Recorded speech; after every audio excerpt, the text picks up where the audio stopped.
ये अच्छी बात है कि हम बुढ़ा बुढ़िया अकेले चुपचाप बैठे हैं और ये सारे के सारे लोग अपने अपने मोबाइल में मस्त हैं। विमला ने अपने चारों तरफ निगाह घुमाकर देखते हुए कहा। बेटा बहू और दोनों बच्चे अपने अपने मोबाइल में व्यस्त थे। विमला को ये बिल्कुल भी अच्छा नहीं लगा, क्योंकि बेटे बहू ने बड़ी खुशामद करके उन दोनों को अपने पास बुलाया था और पति राजेंद्र का तो मन ना होते हुए भी वो उनसे जिद करके उन लोगों के पास आए हैं। लेकिन रोज रात को यही होता है कि बेटे बहू ऑफिस से वापस आकर अपने मोबाइल में व्यस्त हो जाते हैं और बच्चे अपने अपने मोबाइल पर व्यस्त। कहाँ तो विमला ये सोचकर आई थी कि चलो बच्चों के पास बहुत दिनों के बाद जा रहे हैं तो उन सभी के साथ बातचीत करते हुए खूब मस्ती करेंगे। लेकिन यहाँ तो पासा ही पलटता हुआ नजर आ रहा था।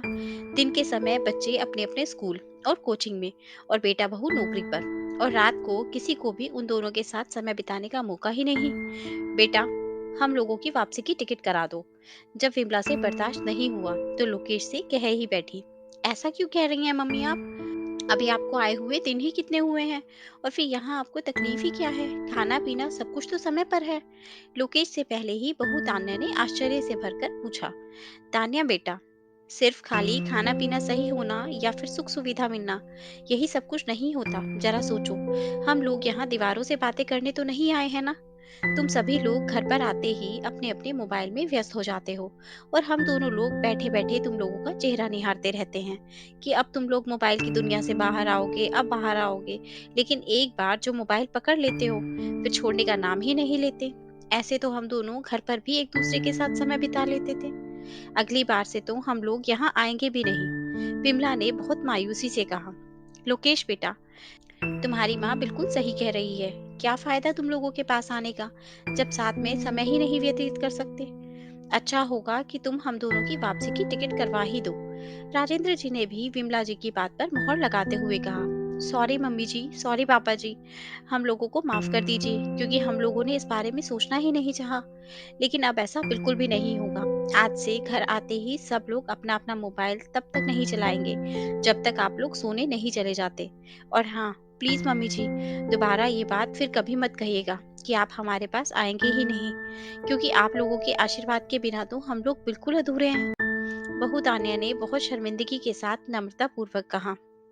हाँ दादी दादू, अब आप लोगों को ये शिकायत बिल्कुल भी नहीं होगी।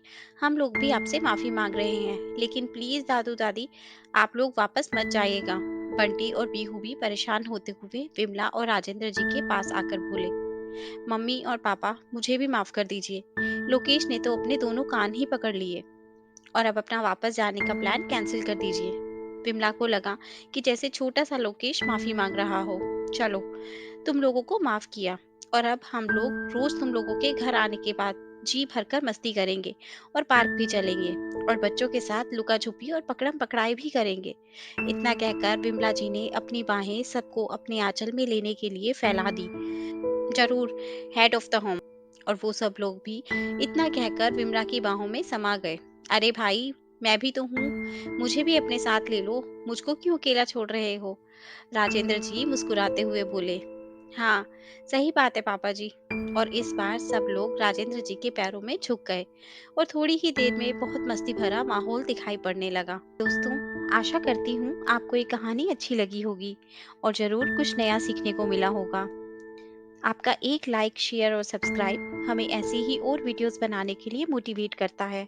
इसलिए अगर अभी तक आपने हमारा चैनल सब्सक्राइब नहीं किया तो प्लीज़ आप हमारे चैनल को सब्सक्राइब करें। आपसे कल फिर मुलाकात होगी एक नई कहानी के साथ। धन्यवाद।